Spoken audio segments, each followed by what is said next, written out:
something with hair. I don't know. A receding hairline. I knew it had hair in it. All right, maybe we'll stop while we're ahead. Should I be offended? Yeah, Jeff, you don't have any. there's only one person up there. Thanks, Lynn. Yeah, double barrel. Appreciate it. Yeah. All right, that was good. Well then, since you have the best joke, we're gonna have you lead the Pledge of Allegiance, all right? What's your name? Lucas. Lucas. Tio. Okay, Tio. I think we Oh, is might that- know. Alan? Is Alan your dad? Alan? All right. You're in trouble Hi, Alan. Gotta be proud of that guy. Yeah. You told All us a right, good joke. it's 7 o'clock. We'll call the meeting to order. And we'll start first with the invocation by Jeff Gross. Let's pray. Father, we pause to thank you for this beautiful day, and we thank you for youth, young people, community. Thank you for everybody in this room this evening. I thank you for this opportunity to meet. I appreciate every member on this board. I ask now that you give us sharp minds and humble hearts as we look at tonight's agenda. It's in Christ's name I pray. Amen. All right, thank you. All right, Lucas, you're up. I pledge Allegiance to the flag of the United States of America and to the republic for which it stands, one nation, under God, indivisible, with liberty and justice for all. All right, thank you. Got all that I asked for and more. That was good. All right, well, we're going to be hearing from the Warsaw Community Schools STEM summer school students here shortly, but before we do, we'll start with our first item of business, and that would be the approval of the minutes from the June 6th meeting. Those were all presented in board pack. And are there any corrections? Lynn, I do have one correction under other matters. I talked about an update from the railroad crossings, and I advised that fixes would be coming soon. I don't remember saying soon, and I just as soon strike that from the record. Okay, so you just want me to put fixes would be coming. Will be coming. Would be coming, will be coming. Soon is relevant anyhow. Anybody else got? No, but I do see that at least things were mowed down on Buffalo Street, Oh. so that's, looks much We better. got that taken care of. And Yes. we're moving ahead on that too, so thank you. So with that, I'll make a motion that we pass the minutes as amended. I'll second it. All right, any further discussion? All in favor, say aye. Aye. Those opposed? All right, thank you. So we've got a special treat tonight. I know, Mr. Petey, you're here, and I don't remember the name of the other teacher. Mr. Rhodes. Mr. Rhodes? All right. I will give you gentlemen the floor. Tonight, I know they worked on a big project with the STEM kids on a flag design for the city. And they did quite a bit of research. I'm not going to upstage the presentation because you guys know a whole lot more about it than I do. So I'll give you the podium, and I'd love to hear how we're doing. All right, can we have them line up? Absolutely. You got the floor. You can take the microphone off of the thing and pass it to.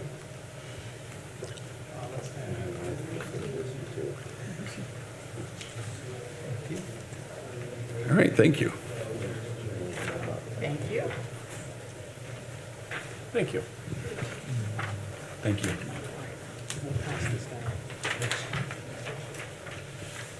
I think first I want to thank you for having us come in. I'm hiding behind the pillar. I want to thank the parents for bringing their students. I also want to thank the Keys Foundation. They gave us a grant to allow a representative from each of our 8 buildings to come to the STEM camp for free. They gave us scholarships, so I want to make sure I thank them for providing the opportunity for all of our buildings, not just the STEM schools. What grade are these? This is 4, 5, and 6. 4, 5, and 6. All right. Yep.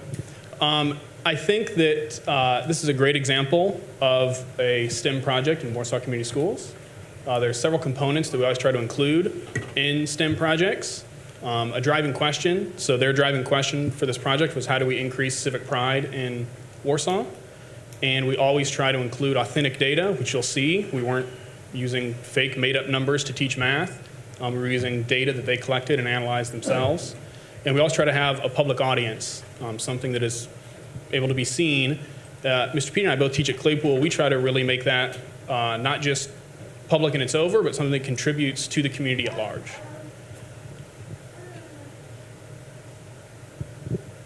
You know, one challenge that STEM projects can present is the need to integrate rigorous and yet meaningful academic content across grade levels. And we feel that that project has met that challenge.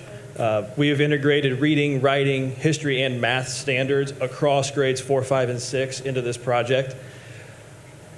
We understand that Warsaw has a city flag and that proposing a redesigned city flag is a big deal that requires lots of community input. Our students believe that they have evidence suggesting that the community members of Warsaw are both open to adopting a new flag and that they particularly support one specific design. So without further ado, I will turn over the floor to them to present their findings and make their case.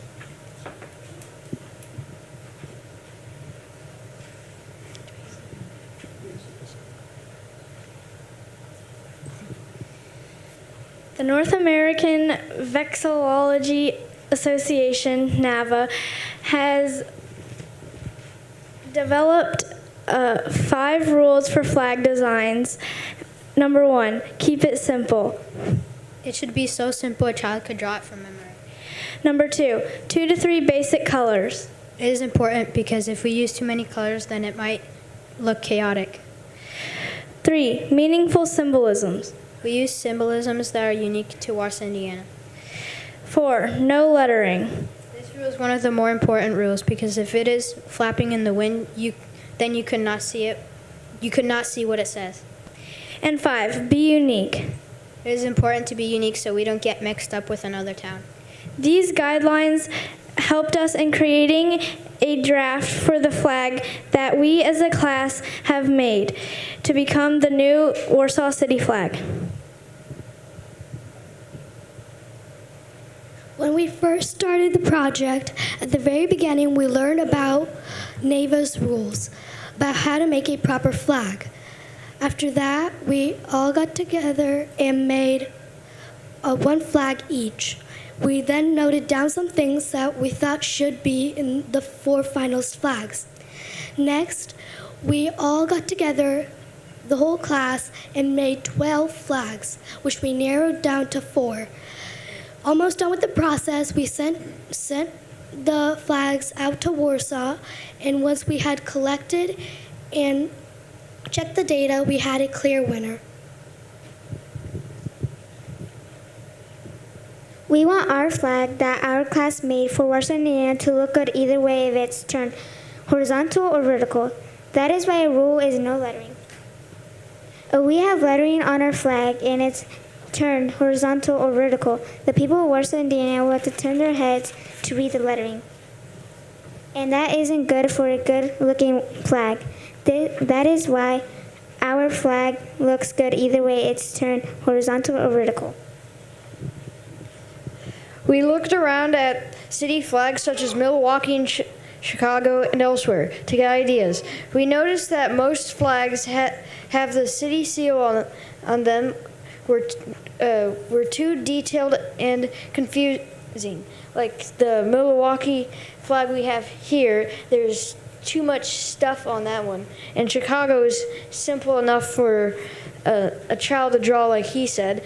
And the images were busy and had a lot of items featured representing their cities. We wanted to keep our flag simple with meaningful symbols that everyone would recognize. We feel that our flag design best represents our city of Warsaw.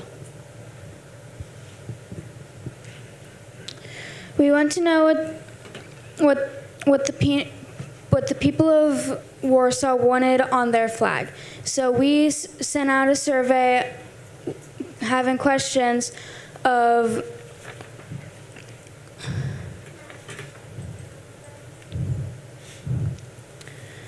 stuff that they would like on their flag. Some of the common stuff that they wanted was something that represented the industries, the lakes, and the schools. And they also wanted something blue, something orange, and something gray or silver.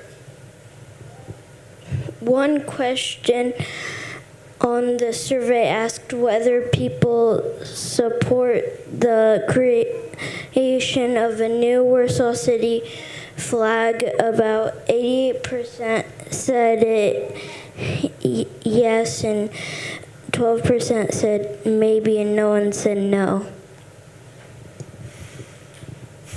We also want to give a big thank you to Boathouse, Cleansing, Cleanies, Warsaw Public Library, Steam, Wire and Steam, Crazy Eggs, Mud Love, Igloo, Rocket Fizz, Starbucks, and Old National Bank for letting us put our surveys in their buildings.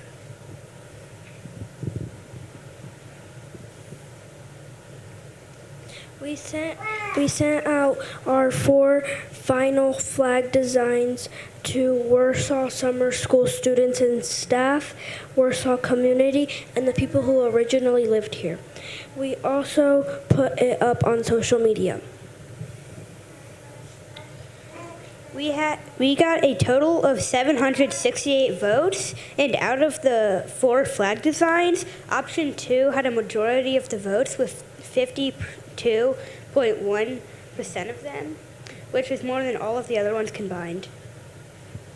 We'd like to thank everyone that participated, such as Warsaw schools and the community that voted and shared the link so everyone could vote. The winner of our survey was clearly option 2. The gray triangle on this flag represents the industries of Warsaw, and the orange represents all Warsaw schools. The 4-spoked star represents our location and the intersection of 15 and 30, and the blue represents the lakes. The orange over the blue represents sunset over lakes. The split horizontal colors pay tribute to the Polish flag because Warsaw is named after the capital of Poland. Thank you for your time.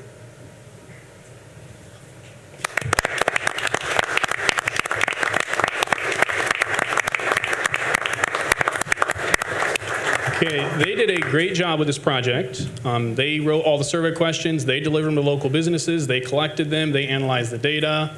I think all Mr. P and I did was type them out on our Google account so that could be sent different places. So I think that they did a fantastic job. I forgot to mention earlier, when they say our class did it, our STEM class is 42 students.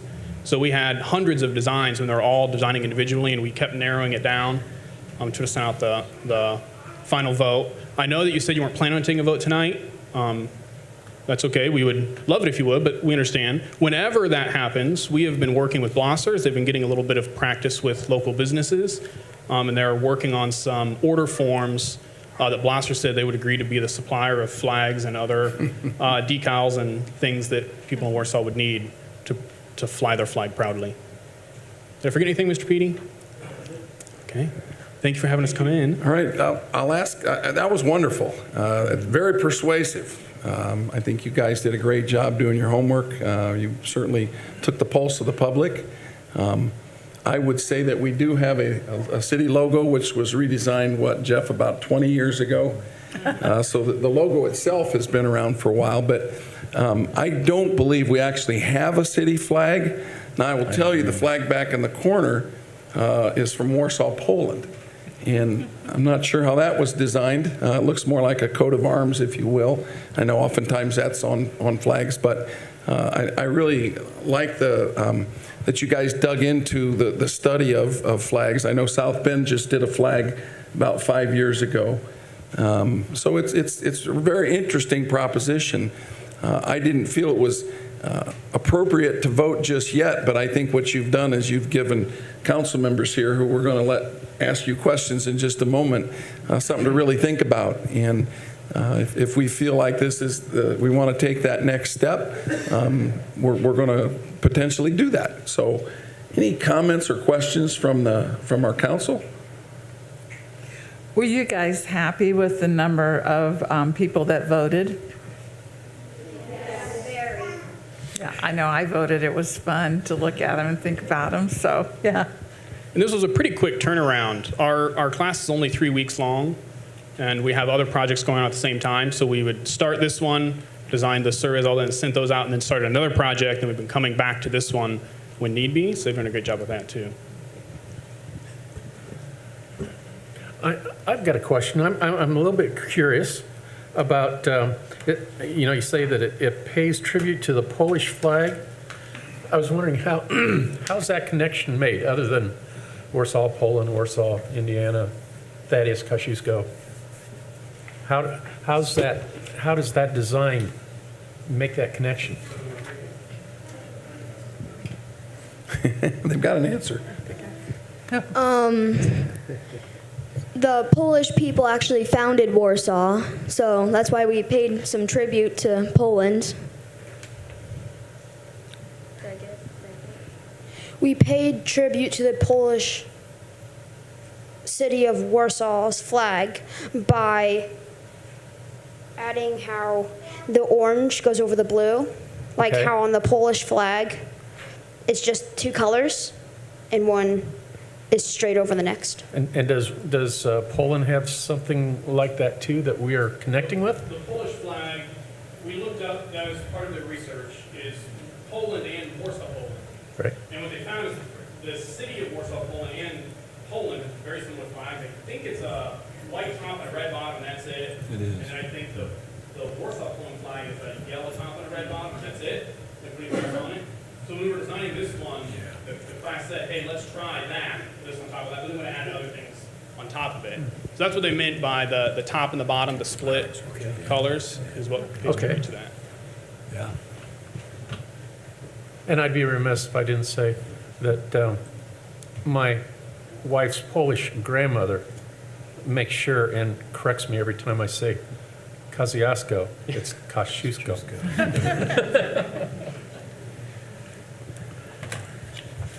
Any more questions? Well, I had fun looking at the flags, and I'm happy to say that the one I voted for was the top one.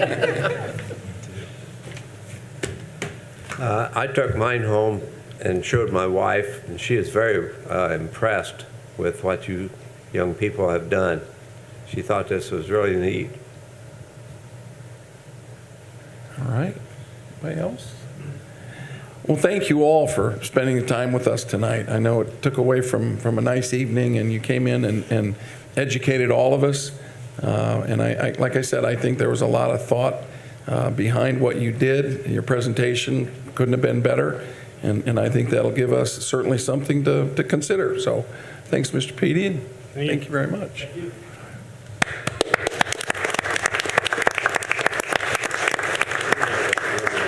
You're all more than welcome to stay, but we've got maybe a little bit of a lengthy meeting, so if you would decide now's the time to leave, that you're certainly welcome to.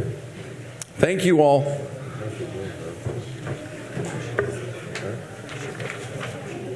right. That was cute.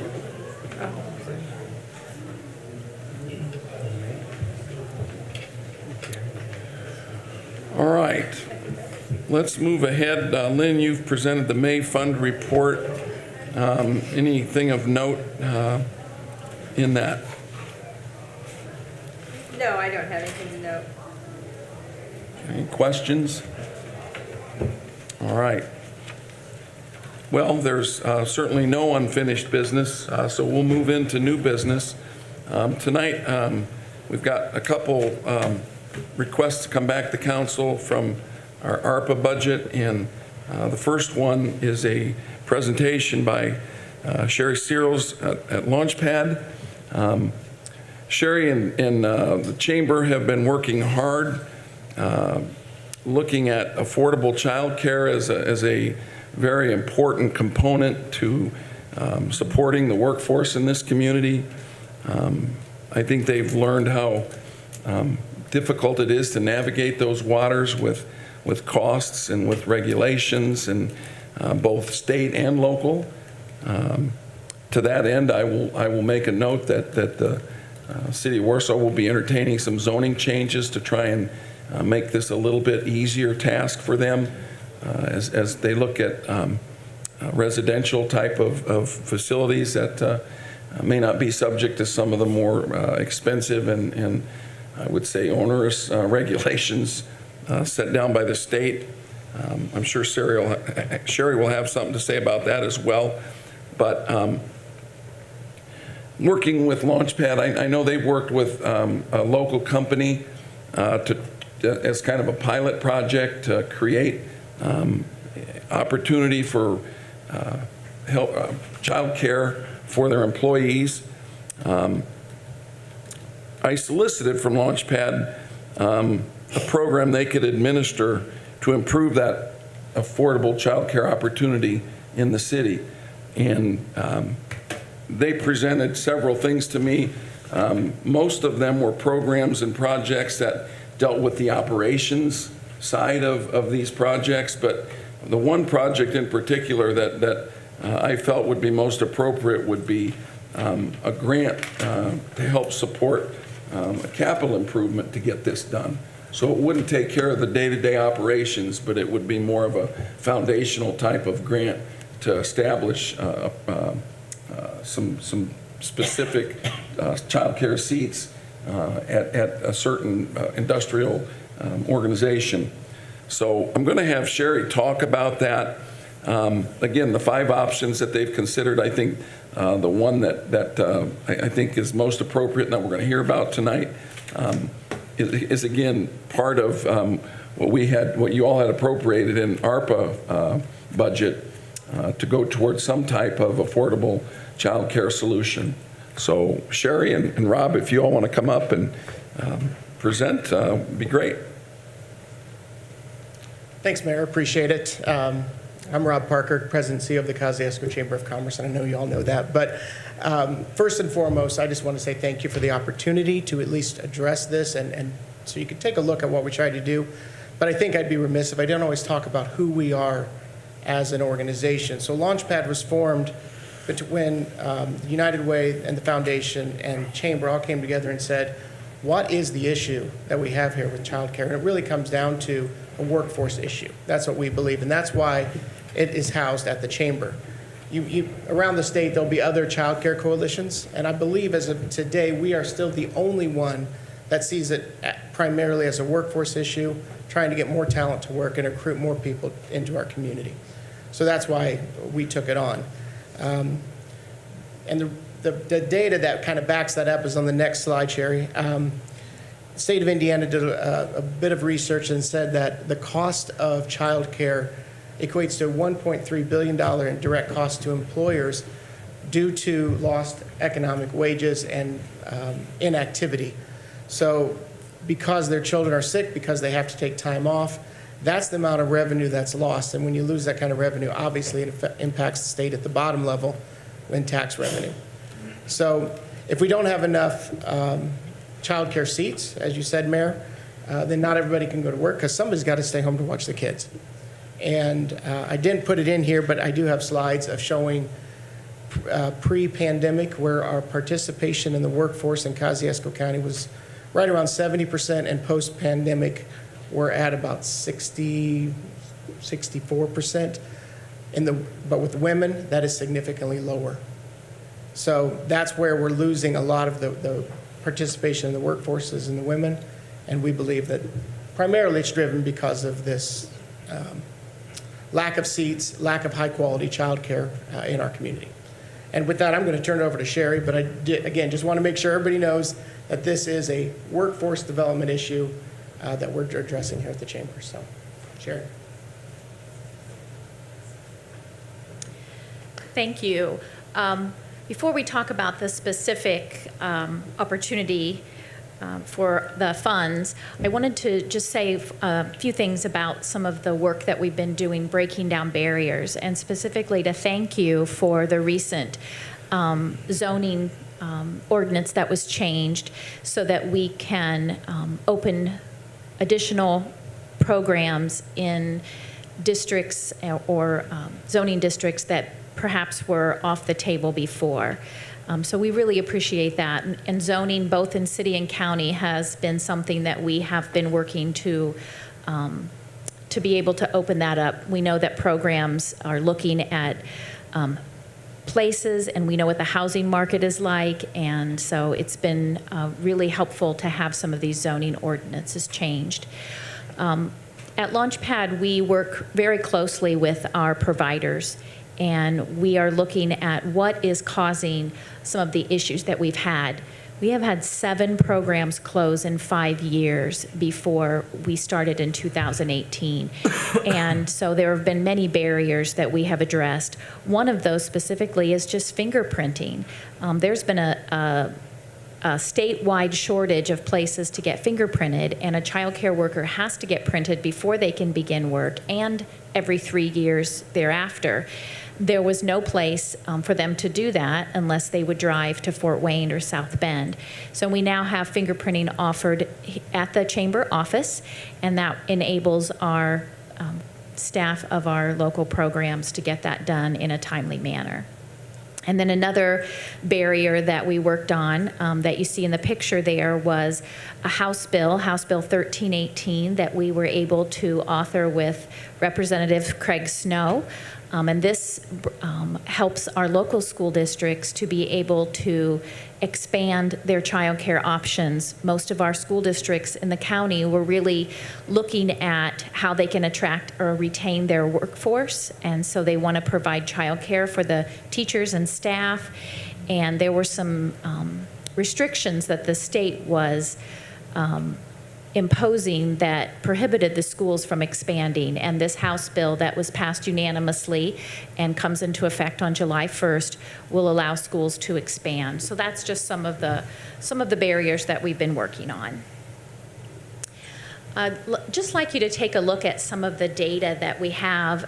This data came in 2018 from ELAC, the Early Learning Advisory Council, and that's the governor's task force.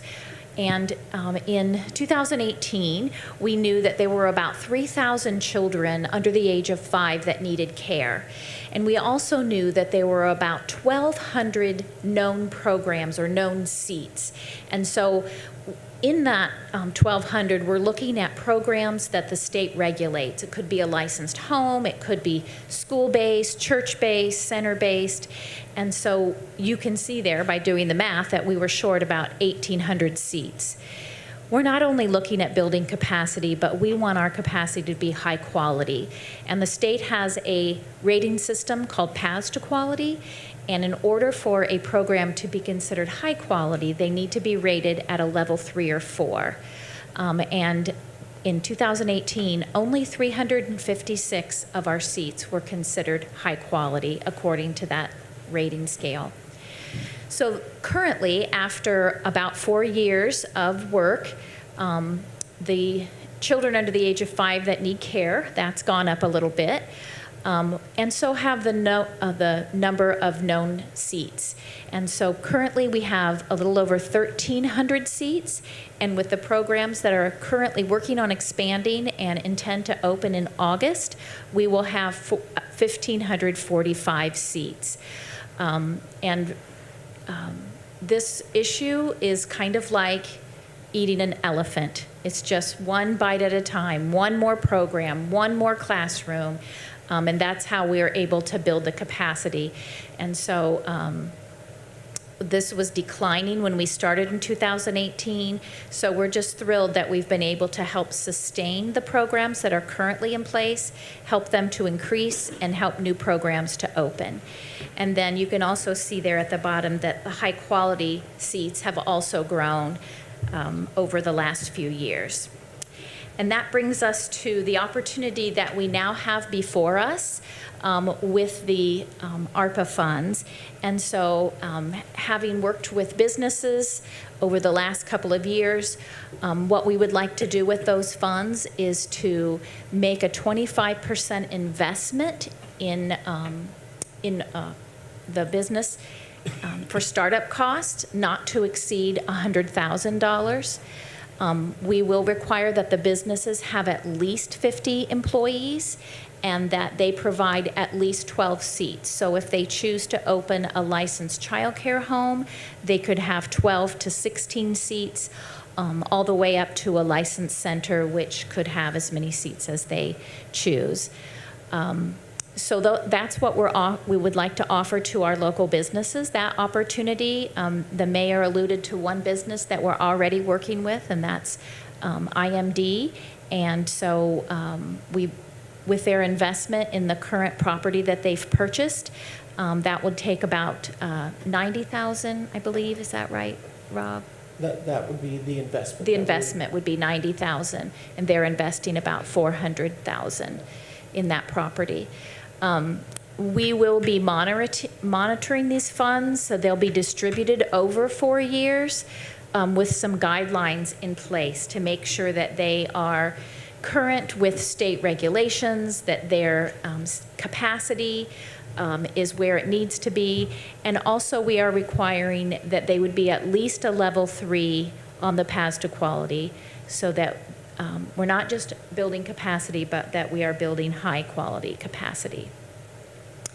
And so that's how we'd like to use those funds, and I'm happy to take any questions that you might have about that. Will there be any requirements as far as how long they need to stay in business or else pay back the money that's given? So the way it works is they have 4 years to maximize the grant dollars. If after 4 years they go out of business, they would close it. Obviously, those grant dollars would be theirs. So in the 5th year, if they closed, there's no clawback at that point. But if they can't go into business for 1 or 2 years and then close and still get the max amount, they would get a small portion, but they wouldn't get the entire amount. It's given out a quarter each year.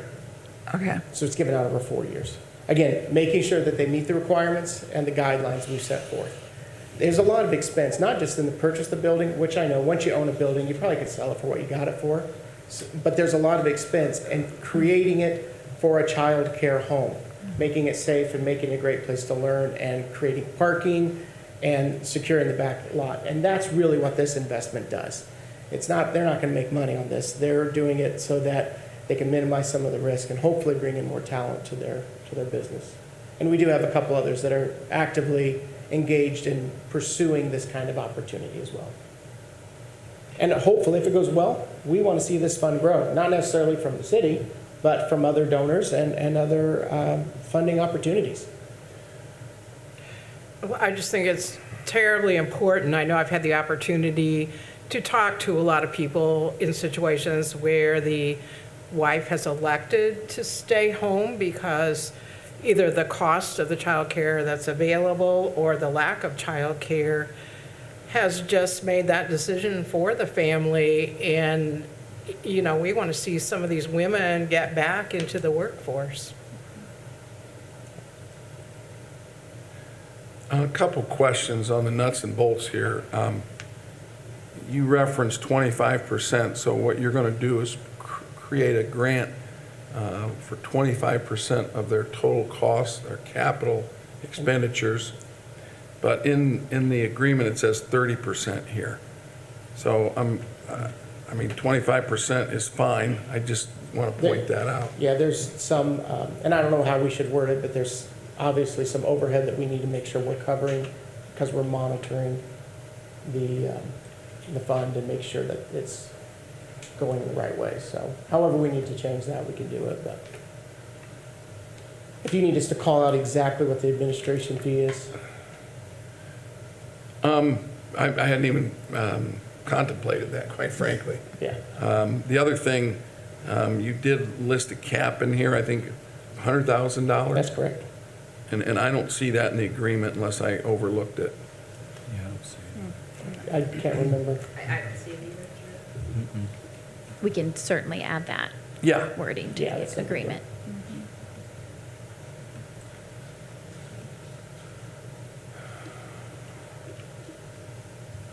Other questions?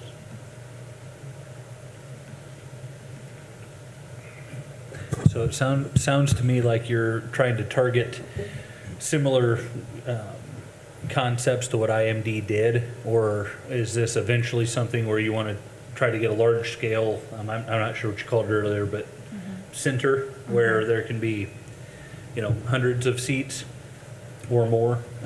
But in the short term, I think these funds are going to be used to try to target the same type of concept that IMD put forward. Is that right? The business itself would have that, make that decision based on the need of their staff. So IMD has about 100 employees, a little less than 100. So a licensed home met their needs after they surveyed their staff. But I've worked with a couple of other businesses that are quite a bit larger, 700 to 800 employees, where a licensed home would not meet the needs of their staff, and they were looking for perhaps other kind of partnership. So, yeah, it just depends on the business and the number of seats that they need. Okay. It's flexible enough that it could handle either a child care center or, in this case, a residential home model. Okay. That's the idea. It's whatever the business wants for their employees. Of course, we don't have unlimited funds, and we can't do it for a lot, but we want to see if this would be something that could be successful and could be replicated to grow the supply here in our county. The other thing that's not specified in there that was in your slides was that the business needed to have 50 employees. It says 12 seats. I don't know that I would argue that if they're going to provide 12 seats, whether I care how big it is. We just had that argument today. Yes. Okay, so I mean, it's not in the MOU, and as far as I'm concerned, that's fine, because if we've got 12 seats where 12 kids will be getting high-quality care, it doesn't matter to me how big the business is, but I don't know if you had a reason for putting the 50. I mean, you'd get a whole different clientele applying if you made it 50 or above. Yeah, go ahead. Yeah. Well, I was thinking about maybe it's a small office with 4 to 6 employees or something, and they may not need those 12 seats. They could offer those out to the community in addition to their own staff. And if they did that, that could be a money-making enterprise for them. And so I think this was a way to really make sure that it's being invested in their own workforce. But it doesn't really have to be. IMD said if they didn't fill their spots, they were going to offer those spots to the community as well. So yes, it doesn't have to be 50. It's something that we've kind of debated, as Rob mentioned. At the end of the day, we're increasing seats, and that's kind of was Right. kind of bantered back and forth a couple of times with some others as well as what's the right number, should there be a number, but it is, at the end of the day, we want to increase seats, high-quality seats in our community. I think something I want to keep in mind tonight is that what I'm asking you to do is approve or not this program. This will go to the Board of Works. The MOU will actually go to the Board of Works. So the details are to be determined. The administrative fee, we hadn't contemplated. We need to work through that. And if there are things that were on there that aren't on here, we'll have to make sure that it's all put together. And we'll do that at the Board of Works level. So I just don't want you to get hung up on those details tonight. More so the concept of the importance of workforce development and affordable child care in our community. I think that's, if you feel like this approach makes sense. I like that, and then I also like the little larger with the 12 seats, because having been a licensed early childhood educator, if you're going to do level 3 or level 4 programming, you need that many children in order to develop a meaningful program. So it all makes a lot of sense educationally to me, and I like that part of the concept. We'll have kids more ready to enter school and be successful in school if we do that. So I think it's really important. Sherry, would you talk a little bit about this model? I think it's capped out at 16 to do it the way that you guys are intending. But 12 is a good start because 12's a lot. You want to crawl before you walk. So Right. A Class 1 child care home, you can have 12 children.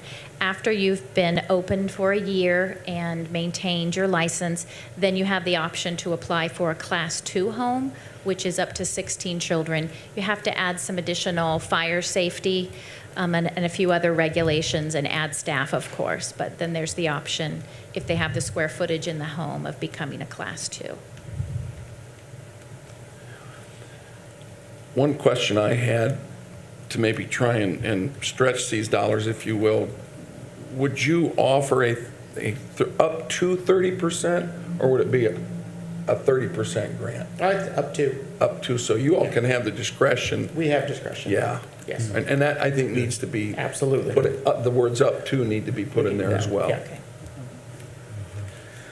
The idea, again, is I hope that this turns out to be really beneficial to IMD, and we get a big story on it, and a lot of other businesses come and say, let's do this. And then we can help by going out and getting hopefully some federal dollars or some state dollars to replenish this and keep this going and keep growing the seats in our community for the good of our workforce today and the future of our kids tomorrow. Others? I was, my family was in this situation that Cindy alluded to earlier 5 years ago.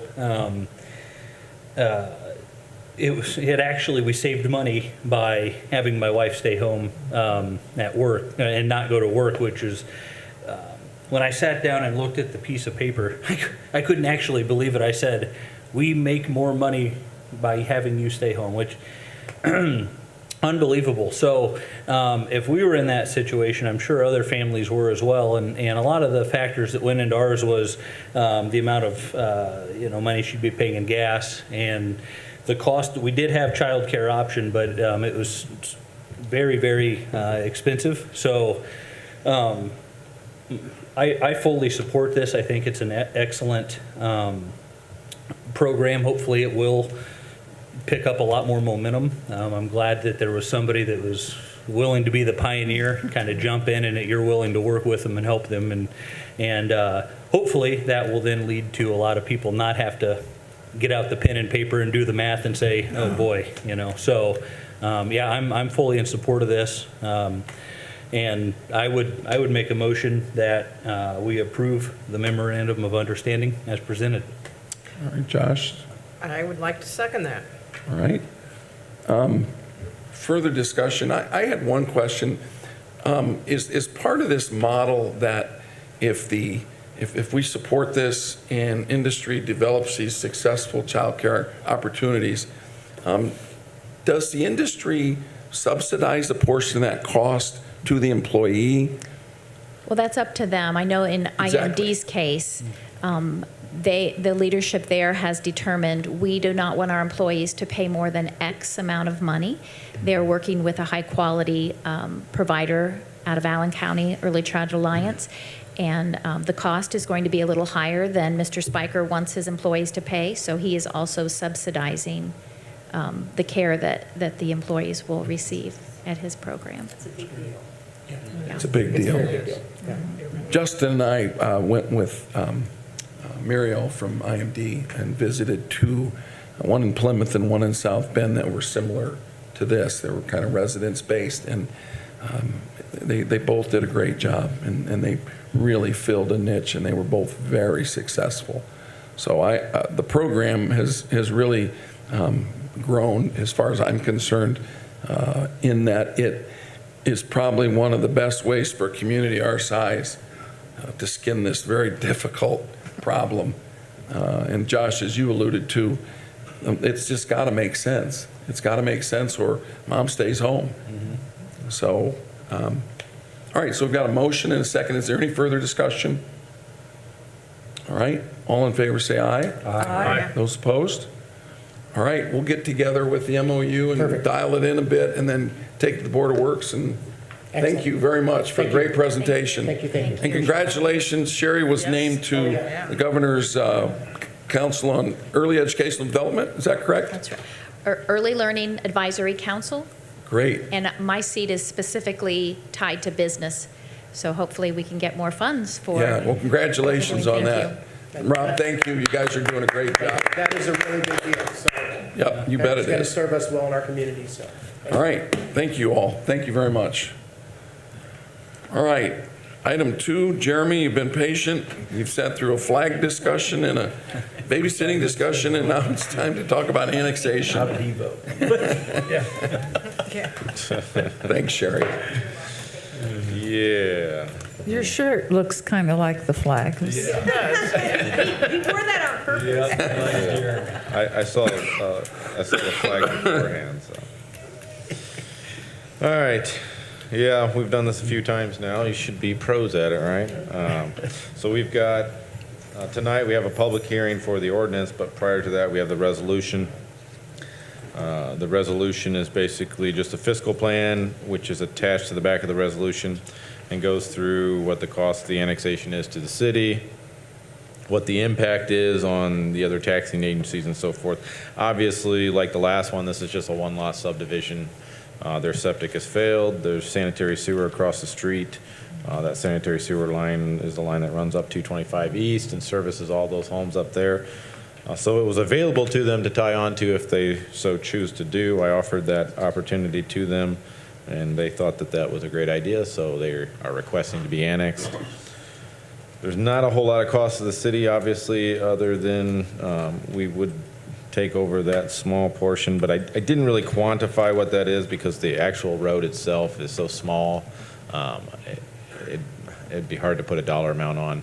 The police are already out there because they're across the way, so I really don't have any cost to the city to annex this property in. And you can see what the impact on the other taxing agencies are because it's such a small, there's not a huge impact to them. I think it's like $15 to the library, $30 some to the county, and $112 to the school. So not much of an impact, but certainly if you have any questions on the fiscal plan, we can discuss it. Jeremy, is there any cost to the city for the hookup, or is that main close enough that they'll just pay for the lateral and the hookup? It's just right across the street, right so there. they would pay for that. There's no expansion of city Got it. infrastructure. Thank you. Other questions? I move to accept the fiscal plan as presented. I second. All right, any further comments, questions, discussion? All in favor say aye. Aye. Those opposed? All right, with that out of the way, we will entertain ordinance 2022-0602 on first reading tonight, which will be a public hearing. Jeremy?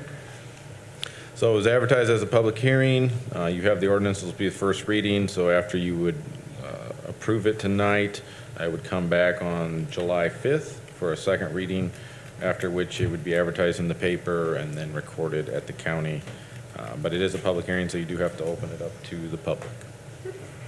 And this is, again, a petition for a voluntary annexation. Yeah, it's 100% annexation. They meet all the requirements for that 100% annexation.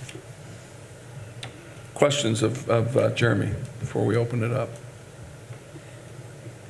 All right. With that, I'll close our comments here and we'll open up the public hearing portion of it. Is there anyone here wishing to speak on behalf of the petitioner? Anyone wishing to speak on behalf of the petitioner? Sloaney, okay. All right, anyone here wishing to speak against the petition? Anyone wishing to speak against the petition? Hearing none, I will close, no comments, I will close the public hearing portion and turn it back over for final comments to Community and Economic Development Director. Hearing no final comments or questions, is there a motion to consider ordinance 2022-0602? I'll make a motion, we approve ordinance 2022-0602. Thank you, Diane. Is there a second? Second. All right, any further discussion? All in favor say aye. Aye. Those opposed? Passed 6-0. Lynn, I'm sure you put it down, but I did forget to note that Councilman Clondaris is absent tonight, so all votes are 6-0. I did put it down and I was going to say something. Thank you. All right, Jeremy, you've got one more item here, and that would be a tax abatement for 802 Center, senior housing, brand new senior housing development down the road. Yes, and some confusion. They did submit this, I don't know, a couple months ago, but during that same period of time, we had done the approval for last year's tax abatement, which they held a public hearing for. Shortly after that they submitted this to us in the county. Somewhere along the way it got lost in the shuffle. But this CF1 is for this year's taxes paid next year, obviously. So it'd be 2022 paid 2023. Earlier in March, if you remember, we approved what would be 21 pay 22 tax abatement for them. So this would be for 2023. This is just based on it being affordable housing. This is a project we supported. As part of that support with the state, we promised a tax abatement, which we granted to them. They have basically built the building, roughly $13.7 million of investment, 72 unit senior housing all along Center Street. So we're just giving them that abatement based on the investment that they've already made. Jeremy, I know you mentioned this before, but just for everyone's clarification, when the developer applied for the grant, this was the city's one of the ways the contribution. city can contribute to that. So we get points scored on the application. The highest scoring applications get awarded the funds. Those points are based on different various segments of the investment, one of those being the city's support. On this project, we purchased land from Habitat about 3-4 years prior. That was part of our Stellar application. So we had already purchased that property. And the other investment we did in Market Street itself, the infrastructure out front, so we got credit for that. And then the tax abatement. All those come together to give us kind of a total points that they're allowed to accept in terms of scoring. So that helps us with the application, helps them with the application. Thank you. Questions?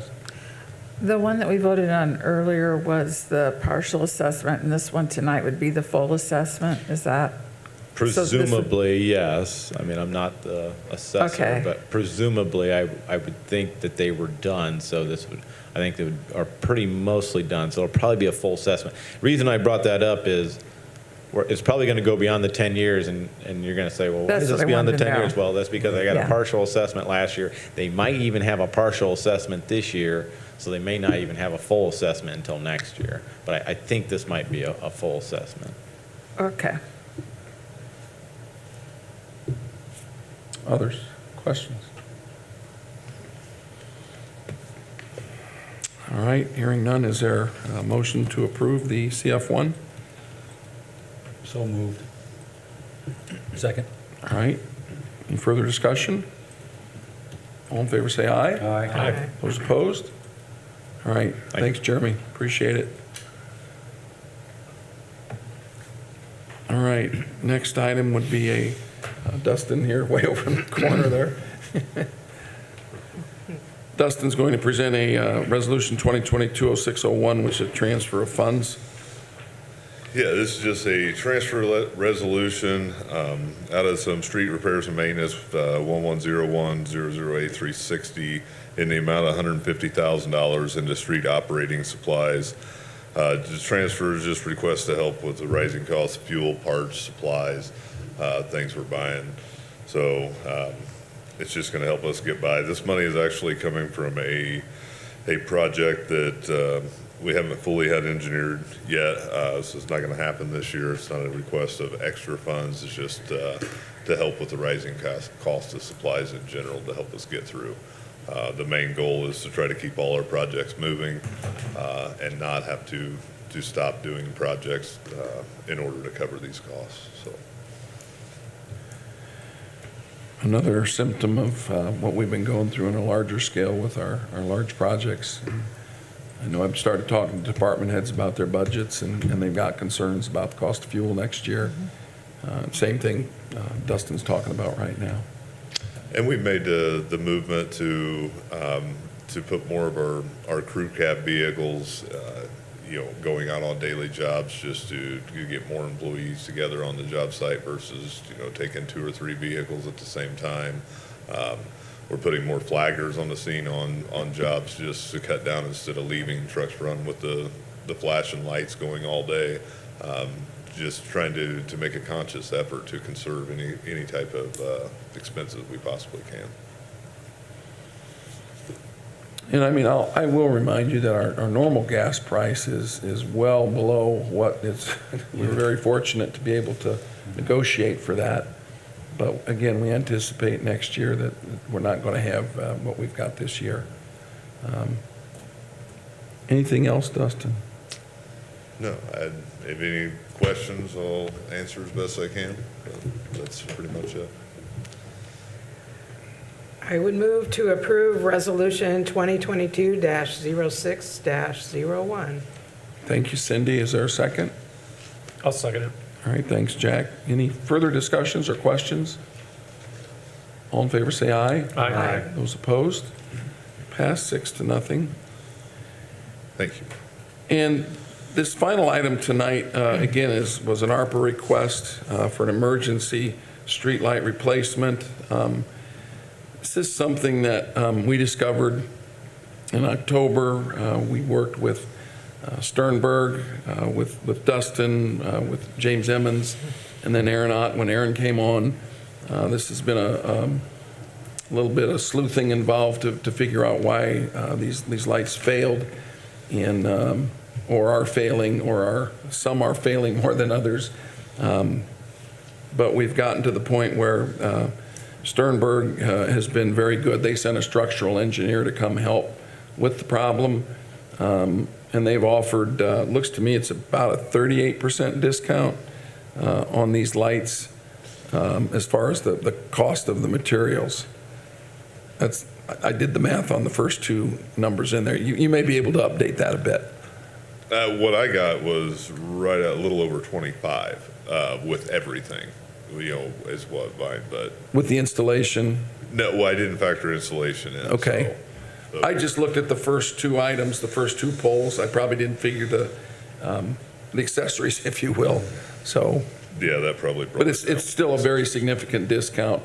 They offered us this discount through,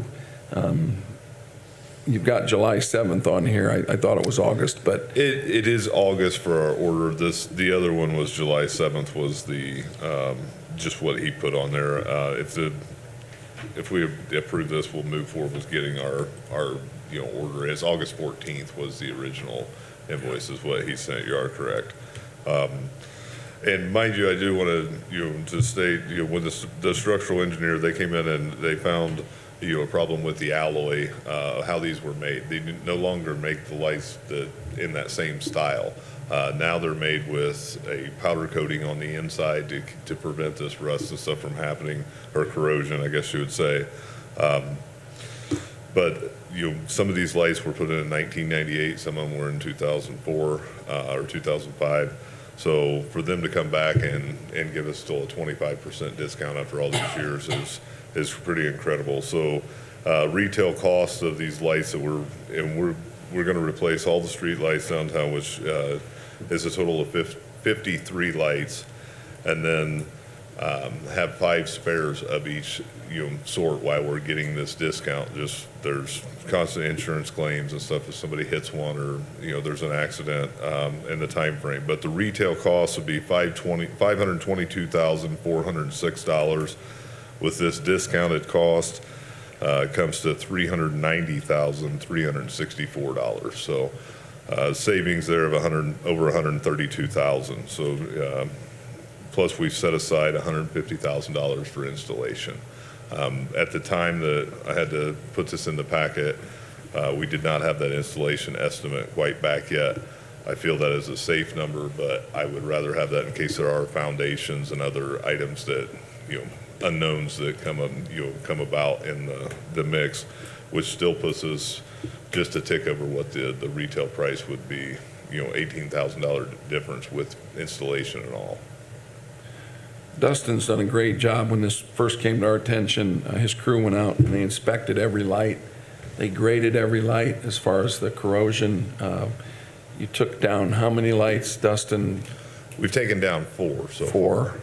So the worst ones are down, and they're graded so that as these come in and as we're allowed, and I won't speak for how the installation is going to go timeline-wise, but having the materials here, getting them at that price, we'll certainly work on those lamps that have been identified, or the poles that have been identified as most in need of replacement, and then we'll just work down to the ones that are less impacted. Dustin, will the new version, do they just mount to the sidewalk like the existing ones do, or will they have like a little pad or pedestal? Well, what we're looking at is with the epoxy bolt system, or epoxy in the bolts, anchor bolts in. So where they're currently installed now, they would just be turned a little bit to maybe turn them 30 degrees to put the new anchor bolts in. But it would be a completely different system. Instead, that way we can reuse the existing wiring, the existing pad. The cost would be significantly higher, probably as much as cost on installation to pour new foundations and run new wire, new conduit. That whole thing, you would probably have double that money in it. So this is a newer trend. We've talked to several different vendors. Their representative came in, but with different engineers with like the mayor said, with James Emons and also Aaron Ott. This is a new thing. They're even putting street light traffic poles in that way with epoxy bolts now. So it's very common. We actually did our first one that was hit down on Market Street, and the installer put it back in with that, so we didn't have to put a new subgrade, and all has been well so far. So just out of curiosity, how do they look as compared to the ones that we have? Are they a different design? The lights themselves, they'll be LED lights instead of the incandescent, so a little more energy efficient, a little more, crisp light to them as well, but very similar as far as the outside appearance. They're just a little better quality. Industry standards have changed a little bit, so just a little more advancement there. Dustin, did you say 53 or 63 plus the 5 extras? Would it be 53 lights and then 5 of the ones, the triple lights with flag holders and sign brackets, 5 extra of the triple trees with flag holders, sign brackets, and double banner arms, and then 5 singles such as what we have in City Hall's parking lot. So there's 68 total lights with this purchase. Plus 5. I just gave Diane a picture of the lamps, and she'll pass them this way. They're very similar in design. I think the color is probably going to be a little different just because these have weathered. Sure. It does show a base on here, Cindy. It does. Yeah, an 18-inch diameter that's 3/4 inch thick with 4 anchor bolts put into the base. So just that's not the engineering, I don't believe, for this. We're not building up pedestals. Oh, okay. They'll go on the similar. On the existing They'll pedestals. go on the existing sidewalk. Okay. There was discussion about that, and the concern was not the salt corrosion as much as it was the aluminum copper alloy broke down, and the bolts were a different metal. Yeah, Getting into engineering now, and it created a battery, a corrosive effect. So the alloy now does not have the copper in it, and the bolts are. The bolts are coated or stainless steel bolts that won't react with it. I mean, the inside of these light poles literally look like battery corrosion on the inside. But I mean, a couple of these that we took down, I mean, you'd fill almost 3/4 of a 5-gallon bucket. I saw the one that came out across the street, and I couldn't believe it. Yeah, it was. I was taken aback by the cost, obviously. I was just like, the 60 plus you're going to get, are you going to replace all of them? The decision has been made there to, let's get all of them back. Okay. These have all been inspected. They were all in that aluminum copper alloy. And didn't you say they stopped making that in like 2007? Jeremy, I know you know because you dealt with Market Street, same company. Okay. Yeah, it's just a product, they made a product, it didn't work, or it had some issues with that product. I mean, we still got pretty good life out. I think the big takeaway here is some of those underground. Yeah, that's a good point too. But they're still giving them a discount. That's a good point. Yeah. They're beautiful. When I initially was looking at it, like, whoa, I just didn't realize the cost of how beautiful that is, and I was just wondering if all of them are going to be replaced. What we've done. Okay. In Market Street, prime example, like Market Street, we had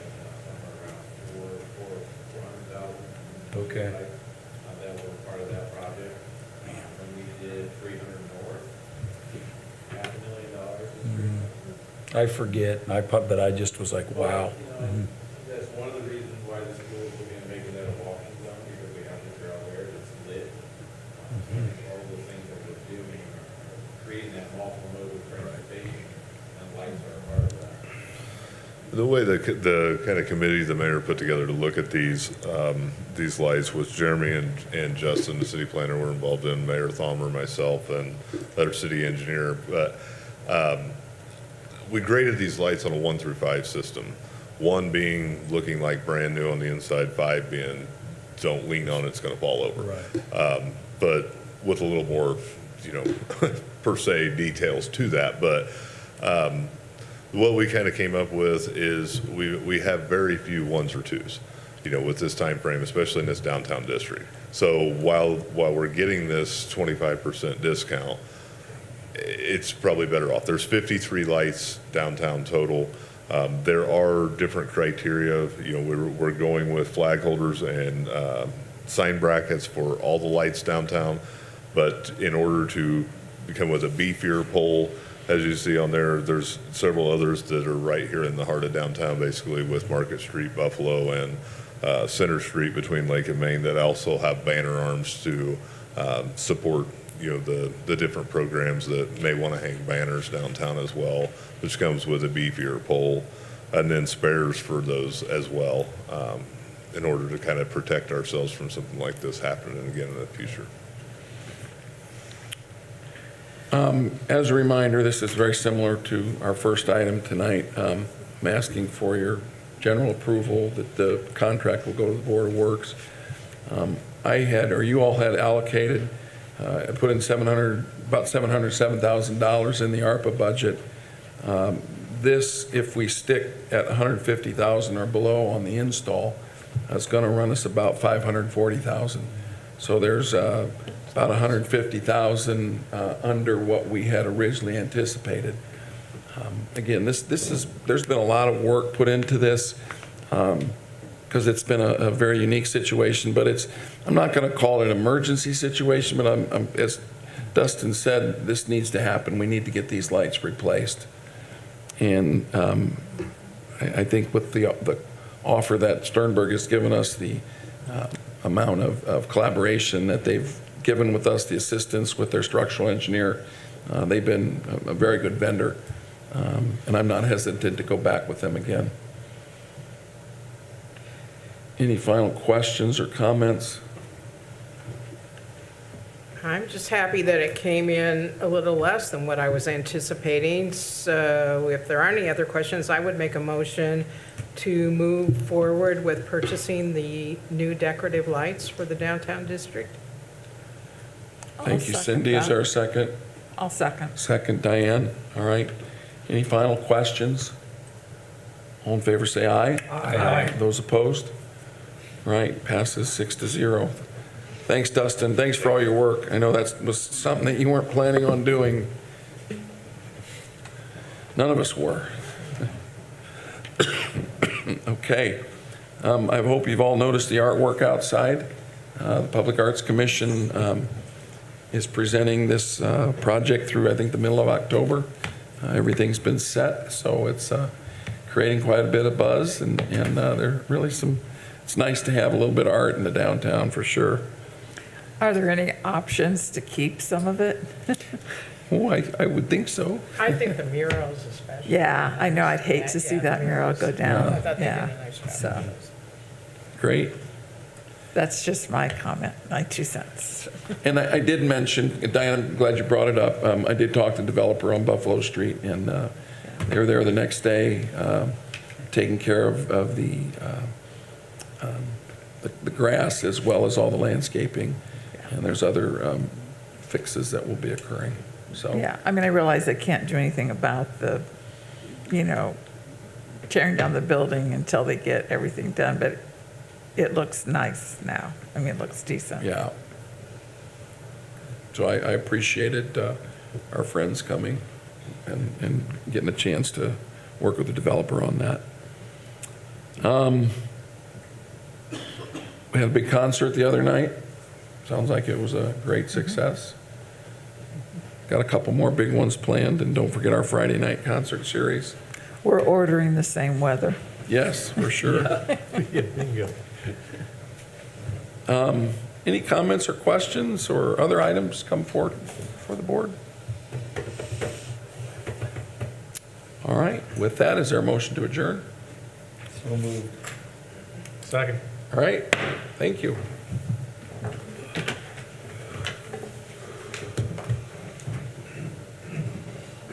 I'm doing okay. For me? How about that?